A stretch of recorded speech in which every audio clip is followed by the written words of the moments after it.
시간 주님의 평강이 또 은혜가 여러분들에게 있기를 주님의 이름으로 축원합니다. 오늘 영상을 통하여서 여러분의 예배 처소에서 예배를 드리고 있는 모든 성도들, 주님의 이름으로 여러분의 가정 가운데 평강이 있기를 다시 한번 축원드립니다. 할렐루야. 여러분들에게 질문 하나 드리고 싶습니다. 여러분들 인생에 있어서 가장 첫 번째 먼저인 것은 무엇이 있습니까? 여러분들이 삶을 살아가면서 혹 신앙생활을 하면서 제일 먼저 앞에 두고 살아가고 있는 것은 과연 무엇입니까? 저는 오늘 이 주제에 대해서 여러분들과 같이 말씀을 나누고자 합니다. 김영석 선생님이 썼던 책 한 권이 있는데 이 책 가운데 나오는 일화 하나가 있어요.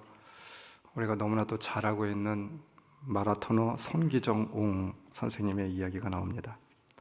한 번은 이 손기정 선생님이 이 세무사 사무실을 찾아오게 되었는데 세무사 선생님에게 찾아오셔서 이렇게 이야기합니다. 최 선생, 바쁘지 않으면 좀 나를 좀 도와주었으면 좋겠어 라고 말을 했습니다.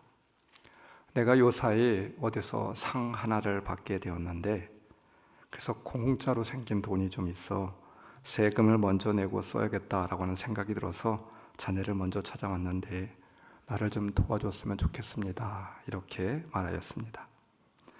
세무사가 그 이야기에 대해서 이렇게 이야기하죠. 선생님은 연세도 많이 드셨고 또 지금 직업도 있는 것도 아니니까 신고하시지 않아도 괜찮습니다. 나라에서 뭐라고 하지 않습니다. 그랬더니 손기정 선생님이 이렇게 이야기합니다. 그럴 수는 없지. 내가 지금까지 한평생 얼마나 많은 혜택을 국가로부터 받고 살았는데 세금을 먼저 내야지. 내가 이제 나라를 위해 도움을 줄 수 있는 것은 아무것도 없는데 이거라도 해야 되지 않겠어? 이제 이것이 마지막이 될지도 모르는데 라고 하는 대답이 돌아오게 되었습니다. 세무사 선생님은 도와드리겠다라고 말하고 계산을 해서 손기정 선생님에게 보여드리게 되었습니다. 그 계산서를 천천히 들여보고 있었던 손기정 선생님은 이거밖에 안 되느냐고, 이렇게 할 수 없다고, 이 작은 돈 뭐 내나만한 거 아니겠어? 그러면서 다시 물리게 되었습니다. 그러면서 하는 말이 좀 더 많이 내는 방법으로, 최대한 많이 내는 방법으로 이렇게 계산을 해주게나 요청을 하게 되었습니다. 세무사가 다시 법적으로 가장 많은 돈을 낼 수 있는 방법으로 계산을 해드렸더니 그제야 만족하면서 됐어, 그만큼은 내야지, 그래야 내 마음이 편하지 라고 하면서 정리하시고 돌아가셨다라고 하는 예화입니다. 세무사는 생각을 하였습니다. 나라가 없을 때 사신 분들은 우리와 생각이 좀 다르구나. 나는 한 번도 대한민국의 혜택을 받고 있다라고 하는 생각을 해본 적이 없는데 라고 하는 생각을 하면서 선생을 보내드리고 나서 무거운 반성을 하게 되었다라고 하는 이야기입니다. 손기정 웅의 사무실을 나가는 뒷모습이 오랫동안 여운으로 마음속에 남아있게 되었습니다. 여러분, 손기정 선생님이 많은 사람들에게 존경을 받는 것은 그가 올림픽에서 우리나라의 첫 번째로 금메달을 따서였습니까? 아니면 마라톤을 우리나라에서 제일 잘하는 사람이 되어서였습니까? 그것이 아니겠죠. 무엇이 중요한지 아는 사람이었기에 그의 마음과 생각 속에 늘 앞서는 가치가 있어서 그것이 바로 나라 사랑이어서 이것이 진정 우리가 존경할 만한 그런 일들이 아닐까 싶습니다. 또한 손기정 선생님은 중요한 것을 삶으로 결단하고 옮겨놓을 수 있는 삶의 실행이 있었습니다. 그래서 우리가 그를 더 존경해야 되지 않을까 싶습니다. 오늘 이 시대를 살아가는 우리에게, 그리스도를 믿는 우리에게 가장 앞서는 앞에가 있는 첫째가 되는 그런 가치는 무엇입니까? 여러분들의 생각과 삶 가운데, 신앙과 인생 가운데 제일 첫 번째로 놓고 살아가는 그 가치는 과연 무엇인지 오늘 이 시간 우리가 다시 한번 이 아침에 점검할 수 있는 그런 귀한 시간이 되길 주님의 이름으로 축원합니다. 오늘 성경 본문 사도 바울의 마음이, 그의 중심이 무엇으로 가득 차 있는지에 대해서 보여주는 단어가 있습니다. 본론의 첫 서두를 열면서 프로톤맨이라고 하는 말을 쓰고 있어요. 첫째로 프로톤맨 유카리스토, 나는 먼저 여러분 모두의 일로 감사한다 말하고 있습니다. 프로톤맨이라고 하는 말은 먼저라고 하는 말이기도 하고 무엇보다도 먼저라고 하는 말입니다. 로마서의 본문을 열면서 이제 인사를 끝냈어요. 그리고 첫 본문의 내용을 열면서 첫 번째로 무엇보다도 먼저 제일 중요한 그런 말을 하고 있는 것이 아닐까 싶어요. 먼저 감사한다 디아 예수 그리스도라고 말하고 있습니다. 예수 그리스도를 통하여 여러분 모두의 일로 감사한다 고백을 하고 있습니다. 사도 바울에게는 그렇습니다. 프로톤맨, 무엇보다도 먼저가 있었습니다. 그것은 바로 예수님 자체였고 또 복음이었습니다. 말을 하면, 입을 열면 예수가 나오고 복음이 그의 입을 통해서 나오게 되었습니다. 바울의 위대한 점은 그가 무엇을 하고 안 하고가 아니라 바울은 먼저가 확실한 사람이었습니다. 무엇이 먼저가 되어야 되는지 잘 알고 있었던 사람, 그 가치를 삶 가운데 늘 실현하였던 그런 사람이었죠. 먼저가 분명하지 못하면 우리는 중요한 삶을 살아갈 수가 없습니다. 먼저가 무엇인지 알아야만 됩니다. 우리가 세상을 살면서도 먼저와 나중을 잘 구별하고 또한 먼저의 삶을 살아가는 것이 중요하겠죠. 먼저가 되어야 될 것이 나중이 되면 안 되고 나중이 되어야 될 것이 먼저가 되면 안 됩니다. 그러면 삶의 도치가 일어나게 됩니다. 그러면 삶이 뒤엉켜지고 삶이 휘청거리게 되는 것이죠. 바른 삶을 살아갈 수가 없습니다. 저는 목회를 하면서도 제가 말하는 가운데 늘 기도합시다, 기도하시고 결정하죠 라고 하는 말을 늘 그렇게 사용하고 있습니다. 가끔 먼저 해야 할 것이 무엇이지, 이 일에 앞서 무엇이 앞서야 하지, 이런 생각을 해보게 됩니다. 그래서 기도합시다 라고 하는 말을 하게 되죠. 어떤 때는 생각 없이 일을 처리해야 될 때도 있습니다. 그럴 때 후회하게 됩니다. 그래서 말합니다. 조금 기도해보고 결정하겠습니다. 그냥 상투적으로 하는 그런 말일 수도 있겠지만 가만히 생각해보게 된다라고 하면 기도합시다 라고 기도하고 나서 결정하는 것, 그것이 바른 일이 될 수가 있습니다. 후회하지 않는 일이 되게 되죠. 디아 예수 그리스도, 예수 그리스도로 말미암아 예수 그리스도를 통하여, 본문 속에서 말하는 먼저라고 하는 말은 예수 그리스도를 말하고 있습니다. 무엇이 앞에 있고 없고의 문제가 아니라 디아 예수 그리스도, 바로 예수로 말미암아라고 하는 말입니다. 디아라고 하는 말이 앞에 나오고 있는데 이 말은 영어로 우리가 번역을 해보게 되면 바이라고 하는 말입니다. 통하여, 예수에 의하여 라고 이렇게 해석해 놓을 수 있습니다. 말씀 9절, 하나님이 내 증인이 되시거니와 항상 내 기도에 쉬지 않고 너희를 말하여 어떻게 하든지 이제 하나님의 뜻 안에서, 내가 섬기는 것, 내가 기도하는 것, 내가 감사하고 여러분을 생각하고 내가 갖고 있는 하나님의 뜻을 전하고 바로 예수 그리스도를 통하여 이것이 저에게는 먼저였습니다 고백하고 있는 것이죠. 바울의 심령 안에는 이 예수 그리스도가 먼저였습니다. 그리고 그리스도의 복음이 먼저였습니다. 먹고 자고 살고 죽고 존재의 근거는 바로 이 예수 그리스도 복음이었죠. 프로톤맨이라고 하는 말은 오늘 본문의 의미로 해석을 해보겠다고 하면 사명감이라고 우리는 바꿔 해석해 볼 수 있습니다. 자신의 삶의 목적이라고 말할 수도 있겠죠. 바울에게 살아야 될 삶의 목적, 바로 예수 그리스도였고 그리스도의 복음 전파였습니다. 말씀 15절, 그러므로 나의 간절한 소원은 로마에 있는 여러분에게 복음을 전하는 일입니다. 여러분, 바울을 또 우리를, 저와 여러분을 하나님께서 우리를 이 땅에 존재하도록 부르신 이유도 마찬가지입니다. 아무 목적도 없이 아무 의미도 없이 이 땅에 우리를 불러주신 것이 아니겠죠. 혹 우리가 실수로 태어난 그런 존재입니까? 아닙니다. 결단코 그렇지 않습니다. 하나님에게 있어서 우연이란 결코 존재하지 않죠.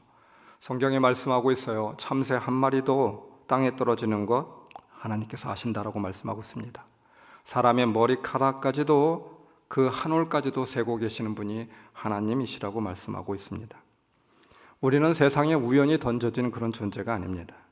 우리의 생애에 우리 모두에게 그래서 하나님께서 공통적으로 주신 그런 사명이 있는데, 우리를 있게 한 그 사명이 있는데, 그것은 곧 예수 그리스도와 예수 그리스도의 피 묻은 복음을 사도 바울과 같이 전하는 것, 로마 교회에 증거한 것과 같이 바로 우리를 이 시대의 로마 교회에 사도 바울의 임무로 예수 그리스도와 그 복음을 전하는 것, 이것이 바로 하나님의 필연이었죠.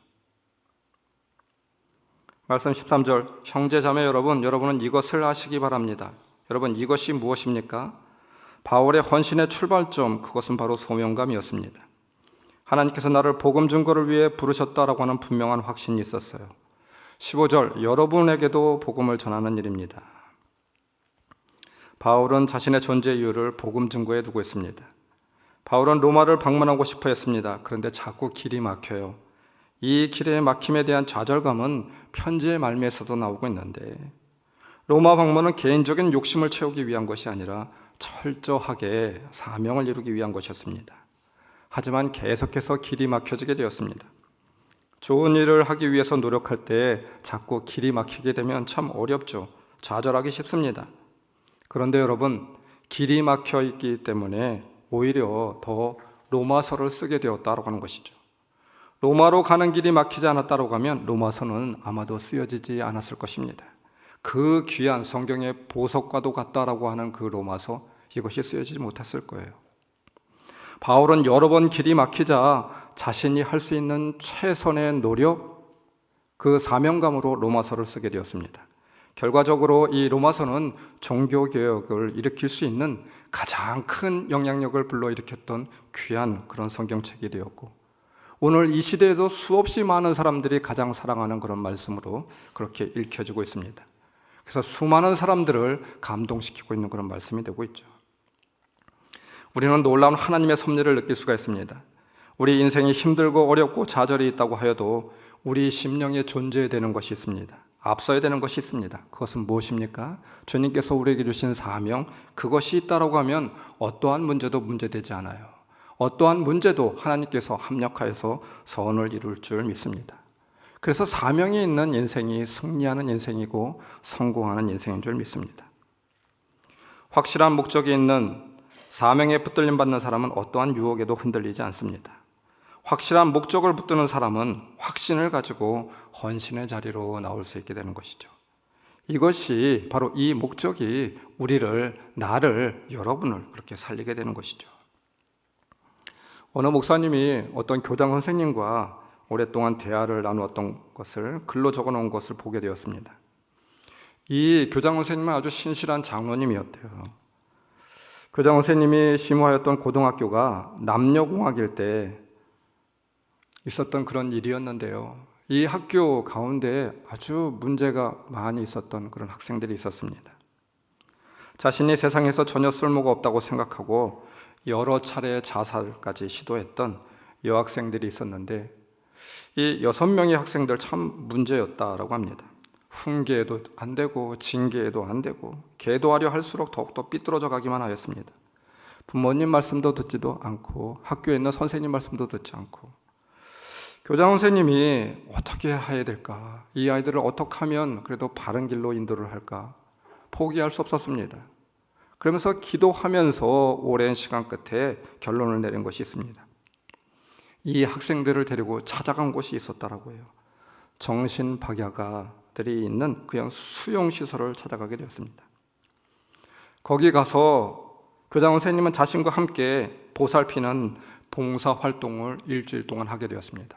처음에는 말도 안 된다고 막 뛰쳐나가려고 했지만 간신히 붙들어서 하루 이틀 사흘, 그래서 일주일을 꼬박 채우게 되었습니다.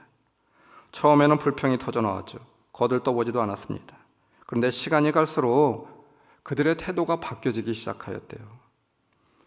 그들은 자신이 세상에서 가장 못난 사람이고 불쌍한 사람이라고 생각하였는데 정신 박야가 수용시설에서 그들을 보면서 그들을 돌보면서 생각이 바뀌어지게 된 것입니다. 더 불쌍한 사람들이 있다라고 하는 것이었고 자신을 필요로 하는 곳이 있다라고 하는 것을 알게 되었습니다. 내가 살아야 될 목적을 발견하게 되었다라고 하는 것이죠. 내가 해야 될 목적이 무엇인지 그때 바로 발견하게 되었다라고 하는 것입니다.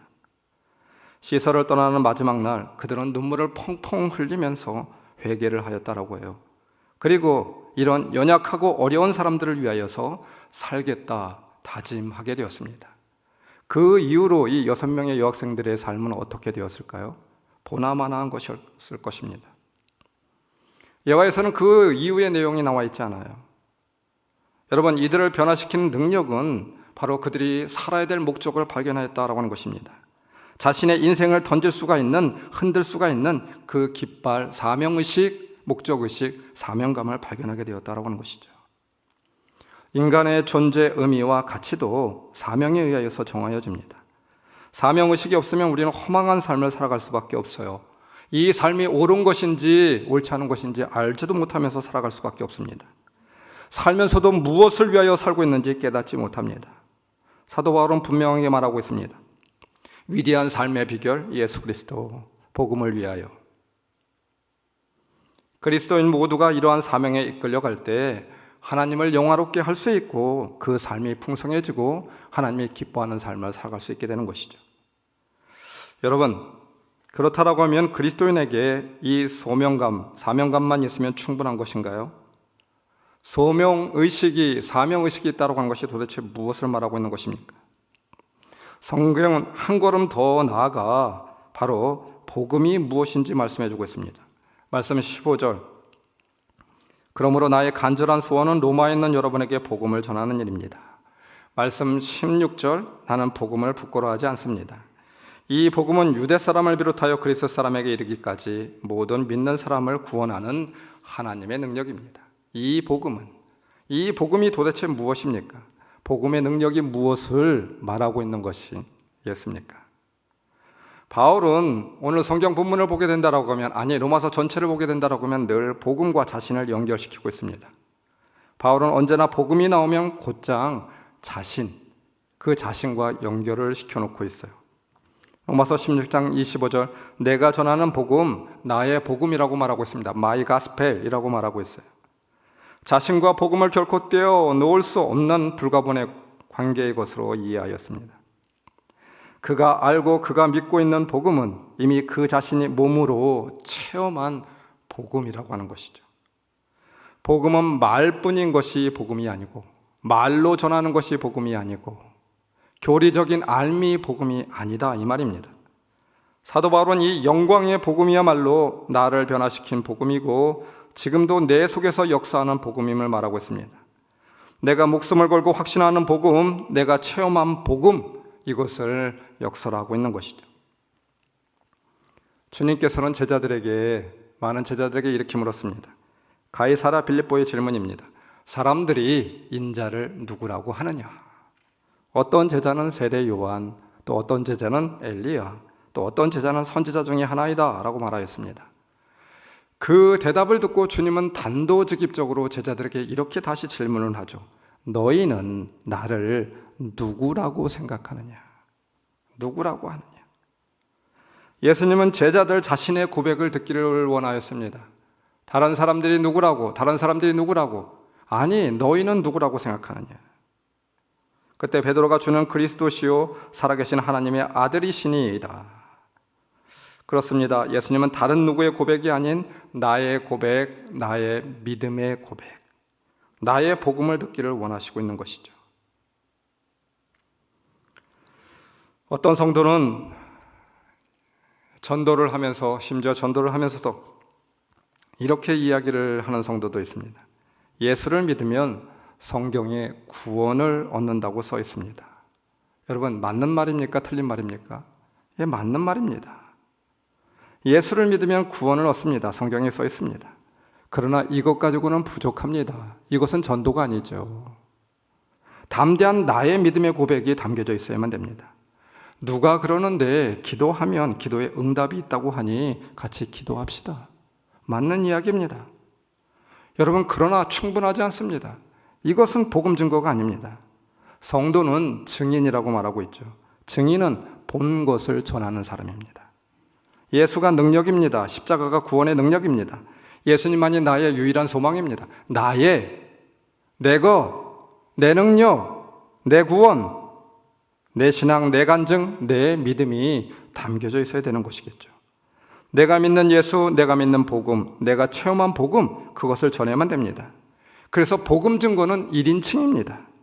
1인칭이 될 수밖에 없어요. 우리는 복음에 대해서 바로 알아야만 되겠습니다. 바울이 전하는 복음이야말로 그 복음은 무엇입니까? 교리적인 알미 아닙니다. 머리로 아는 알미 아닙니다. 바로 나의 고백이죠. 나의 믿음이죠. 유명한 신학자 C.S. 루이스가 이런 말을 하였습니다. 우리가 이 땅에서 경험하는 모든 것은 성례전적이어다. 성례전적이어야 된다. 세크라멘탈이라고 하는 말을 쓰고 있습니다. 성례전적이라고 하는 말이 무슨 말일까요? 여러분, 성찬을 한번 생각해 보십시오. 성찬 식탁에 올려지는 빵과 포도즙은 우리는 어디에서나 구할 수가 있습니다. 우리 교회에서는 성찬을 하기 위해서 특별히 포도주와 그 다음에 빵을 제작을 하기도 합니다. 천주교에서도 마찬가지입니다. 그러나 성찬의 재료, 그냥 어디서나 구할 수 있는 빵과 포도주, 그것으로 충분합니다.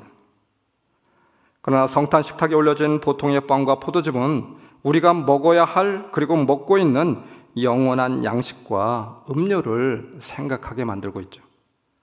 천주교에서는 사제가 빵과 포도주를 위하여 강복하게 되면 그것이 주님의 살과 피로 실제로 변한다고 믿고 있습니다. 이것이 바로 화채설이죠. 반면에 개신교 일각에서는 빵과 포도즙이 주님의 살과 피를 상징한다라고 믿고 있기도 합니다. 성찬의 중요성은 성찬을 통하여 우리는 주님의 살과 피를 실제로 먹는 것입니다. 다만 빵과 포도즙이 질적으로 바뀌어지는 것이 아니라 믿음으로 받는 사람들에게 주님의 살과 피의 역할을 하게 되는 것이죠. 그러므로 믿음의 눈을 가진 사람은 성찬 식탁에 놓인 빵과 포도즙을 보면서 두 가지를 생각하게 됩니다. 하나는 어디서나 살 수 있는 빵과 포도주로 생각하게 되지만 또 하나는 그것이 바로 주님의 살과 피를 경험하게 해주는 은총의 도구로 생각하게 되는 것이죠. 주님을 만나고 하나님 나라의 눈이 열리고 나면 우리는 모든 것을 이런 시각으로 바라볼 수 있게 됩니다. 성탄 식탁에 올려진 빵과 포도즙을 보고 십자가에 달린 주님을 생각하다. 그리고 성찬빵과 포도주를 믿음으로 먹고 받을 때 그것이 영원한 생명의 양식이 되는 것을 믿게 되는 것이죠. 우리는 오감을 통해서 세상을 살아가면서 지속적으로 주님을 만나고 또한 영원한 생명을 경험하게 됩니다. 믿음의 눈이 열리게 되면 세상 모든 것이 성탄 식탁에 차려진 그런 빵과 포도주가 되어서 주님을 보게 하고 하나님 나라를 내가 만날 수 있는 경험을 하게 됩니다. 이것이 바로 성례전적 삶이다 말하고 있는 것이죠. 여러분, 어떠합니까? 밖에서 지저귀는 새소리를 듣게 된다고 하면 우리는 어떤 생각을 하게 되나요? 주님이 내 마음 가운데 있게 된다고 하면, 그 주님의 구원의 기쁨이 내 마음 가운데 임재하게 된다고 하면 그것을 바로 영원한 찬양 소리로 듣게 되죠. 하나님께서 이 땅 가운데 부어주는 놀라운 찬양의 음성, 그것으로 받아들이게 됩니다. 길가에 핀 이름 없는 꽃을 보고 주님의 영광을 목도하게 되죠. 어떻게 하나님의 섭리는, 하나님의 신묘막측한 섭리는 이렇게 오묘한 것일까? 누가 이 꽃을 만들어냈을까? 누가 이 꽃에게 이렇게 아름다운 그런 색깔을 입혔을까? 생각하게 되죠. 하루 동안에 일어난 일들을 차분히 돌아보면서 주님의 보이지 않는 손길을 느끼고 믿게 되게 됩니다. 상쾌한 공기를 흡입하면서 영원한 생명을 우리는 기억할 수 있게 되는 것이죠. 오늘 나에게 충만한 주님, 그 주님을 입으로 고백하고 전하게 되는 것입니다. 예수 그리스도로 이 충만한 삶이 메시지가 되고 내가 경험한 주님이 복음이 되어지기를 원하였습니다. 바로 사도 바울은 이것이 능력이라고 말하고 있어요. 이 복음을 주기를 원하고 있었던 것이었죠. 말씀 12절, 이것은 내가 여러분과 함께 지내면서 여러분과 내가 서로의 믿음으로 서로를 격려하고 받고자 하는 것입니다. 말씀 11절, 여러분에게 신령한 은혜를 나누어 주어서 사도 바울에게 특별한 기적과 능력을 그들에게 주고자 함이 아니었습니다. 예수 그리스도, 내가 오늘 이 시간 경험하고 오늘 나의 삶 가운데 경험하고 그 충만한 메시지, 그 예수 그리스도를 경험한 삶, 이 복음을 너희에게 주기를 원한다 말하고 있는 것이죠. 오늘 하루하루가 성례전적인 삶을 살아갈 수 있는 여러분들이 되시길 주님의 이름으로 축원합니다. 여러분, 이렇게 살고 싶지 않습니까? 이것이 바로 우리 삶의 가장 중요한 먼저가 되어야 되지 않을까요? 첫 번째 찾아야 될 것이 아니겠습니까? 여러분의 마음속에는 무엇이 가득합니까? 우리의 심령에도 예수 그리스도와 함께 사는 그 성례전적인 삶이 오늘 충만하게 임하여야 될 줄 믿습니다. 이 삶이 메시지가 되고 이 메시지가 복음이 되어서 바로 우리의 사랑하는 이웃들에게, 우리의 가정에게 흘러 넘쳐나기를 주님의 이름으로 축원합니다. 사도 바울이 그의 일생 가운데 주를 위하여 헌신된 한 사람으로 설 수 있었던, 복음이 충만하였던 이유가 오늘 말씀 가운데 담겨져 있습니다. 말씀 14절, 나는 그리스도 사람에게나 미개한 사람에게나 지혜가 있는 사람에게나 어리석은 사람에게나 다 빚을 진 사람입니다. 오늘 말씀 가운데 가장 핵심적인 말씀인 것 같아요. 빚진 자 의식이었습니다. 나는 빚을 진 사람입니다. I am debtor. 오펠레테스 에이미, 나는 빚진 자다라고 하는 말입니다. 그래서 빚진 자로서 자신이 가지고 있는 것을 로마에 전할 수밖에 없었고, 로마에 갈 수밖에 없었고, 그들에게 감사한 마음을 가질 수밖에 없었고, 그들과 함께 하기를 그렇게 원하였던 것입니다. 사도 바울의 심령 가운데 마음 깊숙한 곳에 가장 첫 번째 찾아지고 있었던 것은 바로 이 빚진 자 의식이었습니다. 인생을 살다가 보면 때때로 갑작스러운 일이 생겨서 돈이 필요할 때가 있지 않습니까? 돈을 꾸지 않고 잘 살고 싶은데 내 뜻대로 되지 않을 때가 있어요. 그럴 때 돈을 빌리기도 합니다. 여러분, 돈을 빌릴 때의 마음은 어떠합니까? 정말 참 부담스럽습니다. 어려움은 발걸음을 뛰게 됩니다. 그래서 어렵게 지인에게 아니면 친지에게 말을 건네게 되죠. 그런데 만약 돈을 빌리러 간 사람에게 좋은 대답을 못 받게 된다라고 하면 참으로 마음이 안 좋습니다. 그런데 더욱 마음이 안 좋은 것은 무엇입니까? 그 돈을 빌리고 나서 내가 어느 날에 꼭 갚겠다라고 하는데 그때 돈을 갚지 못하게 됩니다. 참 어렵습니다. 쥐구멍이라도 들어가고 싶은 것이 바로 채무자, 이 빚진 자의 마음이 아닐까 싶어요. 빚을 갚아야 되기 때문에 항상 죄인입니다. 큰 소리도 못 칩니다. 이것이 바로 빚진 자 의식이죠. 제가 아는 어느 권사님 한 분이 계신데 참 얼굴도 고운 그런 권사님이시고, 이렇게 참 보게 된다라고 하면 아주 인품도 있으시고 또 굉장히 보기에도 좋게 보이시는 그런 분이십니다. 세상 말로 한다라고 하면 좀 귀티가 나시는 그런 권사님이셨어요. 평생 이 권사님은 돈 걱정을 하지 않고 살았던 그런 분이셨습니다. 친정이 아주 부유한 집안이었다라고 말씀하시더라고요. 또 가정이 굉장히 좋은 그런 가정이었던 것 같습니다. 오빠가 주한미 대사까지 지냈던 그런 분이었습니다. 이름만 되면 알 정도로 훌륭한 집안으로 교회에서 늘 자신의 가정에 대해서 자랑을 하였던 그런 권사님이셨어요. 남편도 교사를 하셨습니다. 그리고 퇴직을 하셨습니다. 그 옛날에 연세가 많이 드신 권사님이신데 이화여대 음대를 나오신 그러한 분이셨어요. 피아노도 치시는 그런 분이었습니다. 한평생 돈 걱정하지 않고 공주님처럼 살았던 분이셨습니다. 그런데 노년에 안타깝게도 자식들의 사업 때문에 집안에 있는 돈 없는 돈 다 갖다가 사업 자금을 대주었는데 자식들이 번번이 그렇게 실패를 하게 되었습니다. 집안의 근심거리였어요.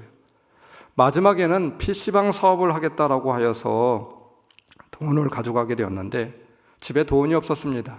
그래서 교회 성도들에게, 2명의 성도들에게 보증까지 그렇게 서게 하면서 돈 거래를 하게 되었어요. 이것이 잘못되어서 교회에 큰 어려움이 되었습니다. 이 문제로 걱정이 되어서 그 권사님은 지병까지 얻어서 회복이 불가능할 정도가 되게 되었습니다. 돈을 달라고 하면 줄 형편을 못 대고 교회에서 입장은 난처하고 돈은 없어서 주지 못하고 참으로 안타까운 일이었어요. 돈을 꿔준 성도들도 참으로 딱하긴 마찬가지였습니다. 집이 넘어갈 정도였습니다. 저한테 찾아와서 이쪽 저쪽 찾아와서 목사님 어떻게 하면 좋겠습니까? 저도 해결할 방법이 없어요. 자식들 때문에 연금도 다 차압을 당했고 타고 다니는 차도 압류가 되었습니다. 권사님의 가정이 하루아침에 무너지는 것을 보면서 참 마음이 아팠습니다. 여러분, 빚진 자의 마음이 어떠하겠습니까? 늘 불안합니다. 돈을 갚아야 되는데 갚지 않으면 늘 걱정이 되고 부담으로 남아있죠. 죽고 싶은 심정이었을 것입니다. 사도 바울은 내가 이러한 빚진 자다라고 말하고 있어요. 자신을 괴수 중에 괴수라고 말하고 있습니다. 왜 그렇습니까? 그는 주님의 복음을 위하여서, 주님을 위하여서 정말 먼 나라까지 쫓아다니며 주님을 믿는 사람을 다 찾아서 죽였던 그런 사람이었죠. 한 가정을 쑥대밭으로 만들어 놓았던, 아니 한 가정뿐입니까? 얼마나 많은 사람을 그렇게 만들었습니까? 여러분, 스데반이 돌로 맞아서 죽게 되었을 때 그 옷을 맡았던 사람이 누구였습니까? 사도 바울이었잖아요. 그런데 하나님의 은혜는 참으로 놀랍습니다. 참고 기다려주죠. 사람 같으면 네가 어떻게 그럴 수가 있어? 그런 사람을 사도로 만들 수가 있어? 사도 바울에게서 가장 큰 고민과 가장 큰 문제는 무엇이었습니까? 예루살렘에 있었던 사도들이 네가 어떻게 사도냐라고 하는 거예요. 네가 예수님을 만나보기나 했느냐? 네가 얼마나 교회를 핍박하고 하나님을 믿는 사람들, 예수 그리스도를 믿는 사람들 얼마나 핍박하였느냐? 그런 너가 어떻게 하루아침에 돌변화해서 사도가 될 수 있겠느냐? 이 말이었습니다. 그러나 주님은 사도 바울을 그렇게 대하지 않았어요. 그를 불러서 이방의 사도로 만들어 주었고 사랑하시고 평생 동행하여 주셨고 은혜로 함께하여 주셨습니다. 값없는 은혜였죠. 이것이 주님이 일하는 방법이었습니다. 오른쪽 뺨을 맞았으면 왼쪽 뺨도 내어주는 그런 방법이었죠. 겉옷을 달라 하면 속옷까지 주는 그런 방법이었습니다. 사도 바울은 하나님을 만나고 복음을 듣고 깨달은 뒤에 주님의 마음을 이해하게 되었어요. 주님의 마음이 그때 얼마나 아프고 쓰렸을까? 자신을 바라보며 얼마나 한탄하셨을까? 얼마나 우리 주님께서는 쓰린 마음을 가지고 참고 기다리셨을까? 복음을 듣고 복음을 전하는 자의 자리에 서게 되었을 때 그때 주님의 마음을 헤아리게 되었습니다. 이것이 바로 빚진 자의 마음이죠. 갚지 않으면 마음이 터질 것 같고 갚지 않으면 그 부담감 때문에 하루도 살아갈 수가 없고. 여러분, 사도 바울의 마음이 이러한 마음이었습니다. 빚진 자의 마음이었죠. 빚진 자 의식이 중요합니다. 그러나 여러분은 어떠합니까? 여러분 또한 이 사도 바울의 마음과 같이 빚진 자 의식으로 살아가고 있습니까? 우리는 빚진 자 의식이 아니라 혹 빚쟁이 의식으로 그렇게 살아가고 있는 것은 아닙니까?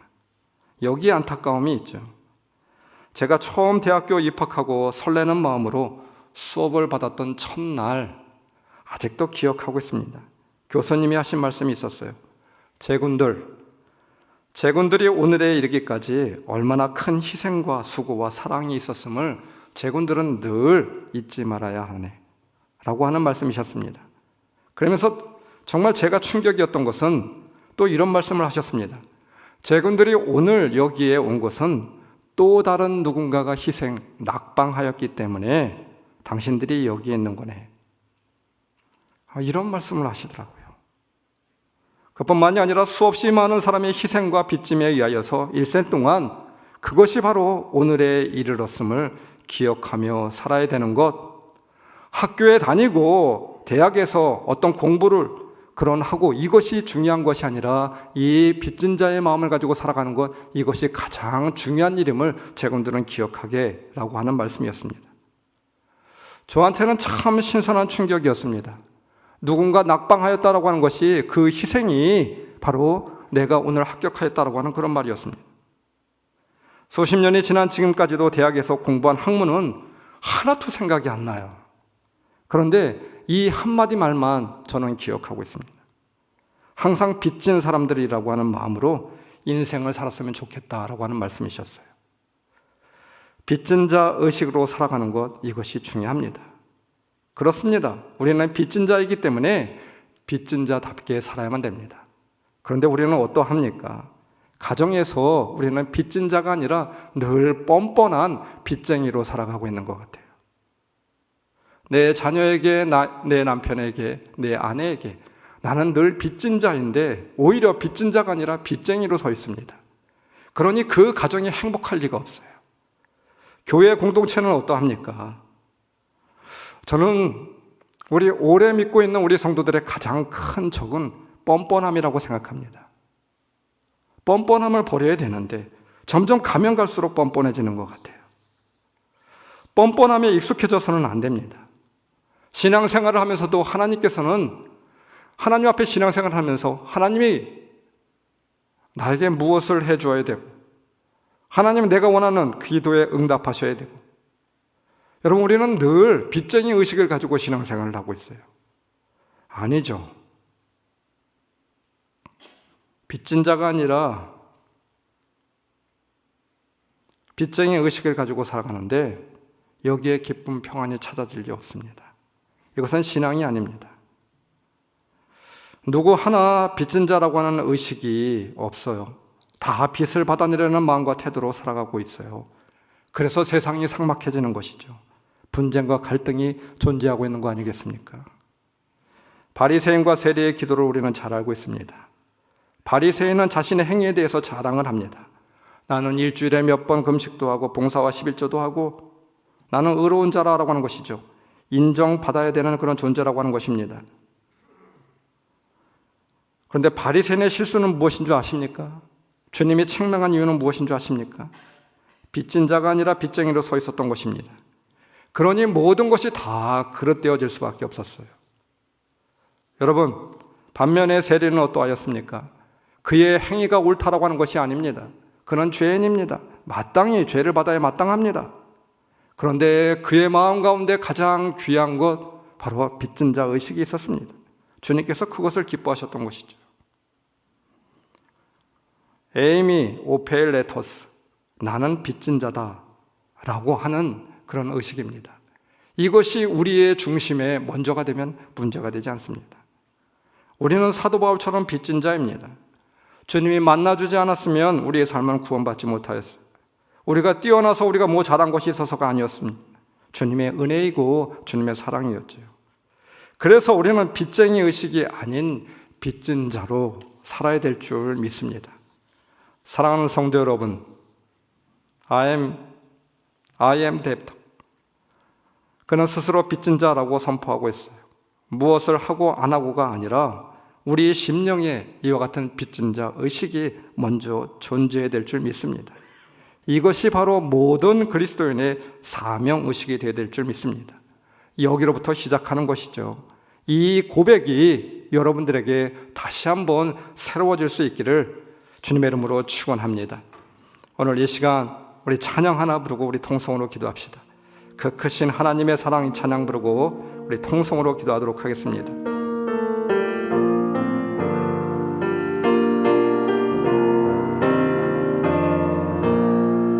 그 크신 하나님의 사랑 말로 다 형용 못하네.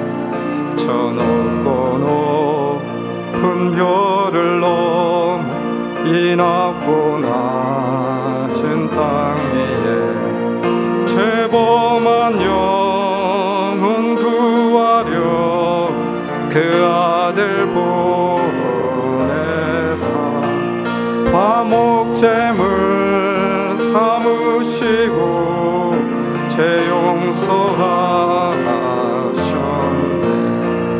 하나님 크신 사랑은 측량다 못하네.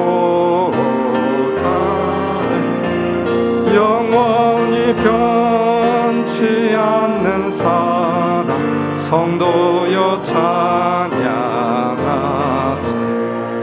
괴로운 시절 지나가고 땅 위에 영화쇠할 때 주 믿지 않던 영혼들은 큰 소리 외쳐 울어도 주 믿는 성도들에게 큰 사랑 베푸사 우리의 죄 사했으니 그네 잊지 하나님 크신 사랑은 측량 다 못하네 영원히 변치 않는 사랑 성도여 찬양하 하늘을 두루마리 삼고 하늘을 두루마리 삼 바다를 한없는 하나님의 사랑 하나님의 사랑 다 기록할 수 없겠네 하나님의 크신 사랑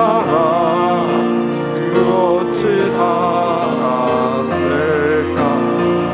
저 하늘 높이 쌓아도 채우지 못한 하나님 크신 사랑을 측량 다